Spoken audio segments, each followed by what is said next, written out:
আচ্ছা বাবু, তুই কি এটা ঠিক কাজ করলি? আমি? কেন, আমি আবার কি করলাম? না মানে তুই যে একটা এত সুন্দর কভার করেছিস, কই সেটা তো আমাকে একবারও দেখালি না। আচ্ছা আমার কথা না হয় বাদই দে, তোর যে এত দর্শক বন্ধু, কই তাদেরও তো দেখালি না। ও তাই বলো? আরে বাবা দাঁড়াও, ভিডিওটা তো এডিট করছি, এডিট হয়ে গেলেই পোস্ট করব। আচ্ছা তোমরাও কি আমার মায়ের মতন এক্সাইটেড?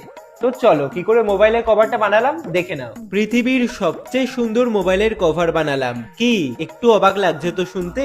জানি জানি, তোমরা হয়তো অনেকেই ভাবছো এ বাবা এ আবার এমন কি, তাতে নাকি আবার পৃথিবীর সবচেয়ে সুন্দর কভার। হ্যাঁ গো হ্যাঁ, তোমাদের কারোর কারোর কাছে কভারটা খুব সুন্দর না লাগলেও বা পৃথিবীর সবচেয়ে সুন্দর না লাগলেও এই কভারটাই আমার কাছে সবচেয়ে সুন্দর আর মনেরও অনেক কাছের। কারণ কভারটার মধ্যে আমি যে পাখিটার ছবি এঁকেছি সেই পাখিটা হলো আমার স্বপ্নের পাখি, বলতে পারো আমার ড্রিম বার্ড। না না, শুধু আমার বলে নয়, কিন্তু সমস্ত পাখি প্রেমীদের কাছেই কিন্তু এই পাখিটা হলো স্বপ্নের পাখি। আর তোমরা তো নিশ্চয়ই এতদিনে ভালো করেই জেনে গেছো যে আমি পশু পাখি একটু বেশি পছন্দ করি। যদি আমি কোনোদিনও খুব বড়লোক হয়ে যাই বা যদি আমার কোনোদিনও তেমন সামর্থ্য হয়, আমি তো ভাই এই পাখিটা ঘরে আনবোই আনবো। যাই হোক, এই পাখিটার নামটা আমি এখন ভিডিওতে বলছি না, তবে তোমরা যদি এই পাখিটার নামটা জেনে থাকো অবশ্যই কিন্তু কমেন্টে জানিও, আর না জানলে গুগল করে জানিও। ও হ্যাঁ, এই মোবাইলের কভারটা কিন্তু আমি আবার নিজের জন্য করছি না, করছি একটা দাদার জন্য।